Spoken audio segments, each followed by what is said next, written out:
Aujourd'hui, à l'ambassade de France à Lisbonne, au Palais de Santos, c'est conférence de presse commune entre Madame l'ambassadrice Florence Mangin et Joël Moedas Miguel, directeur général de Patrimonium, dans le but d'annoncer le partenariat entre l'ambassade et cette entreprise portugaise spécialisée dans la gestion et la mise en valeur des sites patrimoniaux. Ainsi, Patrimonium va proposer des visites du Palais de Santos au grand public. Pour cela, une seule démarche, réservez et payez votre visite sur le site de Patrimonium, patrimonium.pt. L'opération est d'ores et déjà un succès. Le mois d'octobre est complet ainsi qu'une partie du mois de novembre. Les groupes sont limités à 10 personnes, Covid oblige. Les visiteurs pourront juger de la qualité architecturale des lieux, comme cette magnifique chapelle dans le plus pur style baroque qui enchante par son aspect à la fois spectaculaire et intime, mêlant bois doré, azulejos du XVIIe siècle, marbre et magnifiques tableaux religieux. Il faut savoir que la famille Lancastre était propriétaire de carrières de marbre, ce qui explique qu'on en retrouve beaucoup dans ce palais de Santos. Ou encore ce très surprenant salon des porcelaines, dans lequel sont exposées, au plafond, des porcelaines chinoises de la dynastie Ming, porcelaines que les navigateurs et explorateurs portugais rapportèrent de leur périple et qui influencèrent la production de l'ensemble de l'Europe. C'est dans le but de permettre au peuple portugais de découvrir un des joyaux de son patrimoine, et aussi de donner une autre image de la diplomatie, souvent conçue comme secrète, voire opaque, que ce partenariat entre l'ambassade de France et l'entreprise Patrimonium fut conclu. Patrimonium organise les visites en compagnie de guides qui sont diplômés d'histoire de l'art et fournissent une information de grande qualité sur ce que vous voyez, en replaçant les choses dans leur contexte historique. Ils vous expliqueront pourquoi ce quartier se nomme Santos, une origine qui remonte au IVe siècle.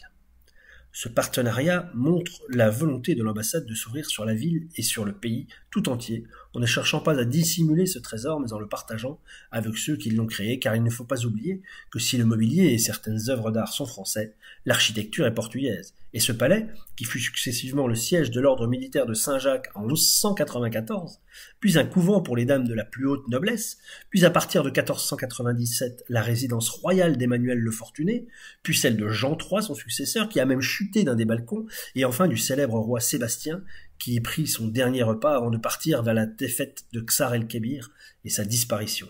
Ce palais fait donc partie de l'histoire du Portugal. Il entre en 1629 dans la famille Lancastre d'Abrante, qui va le transformer en un véritable palais d'agrément, confortable, raffiné, entretenu, et ce jusqu'en 1909.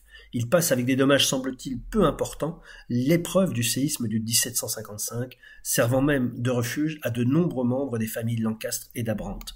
Puis, en 1909, le 14 août exactement, après 280 années dans la même famille, il est cédé au gouvernement français, qui avait installé sa légation dès 1870, et il deviendra en 1948 le siège officiel de l'ambassade de France.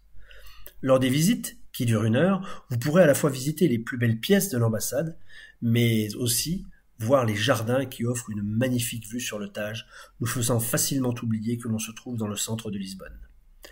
C'est ainsi que Madame l'ambassadrice inaugure ce qu'elle a appelé, lors de la conférence de presse tenue en langue portugaise, la diplomatie patrimoniale. Madame l'ambassadrice, cette initiative est-elle courante dans le monde diplomatique?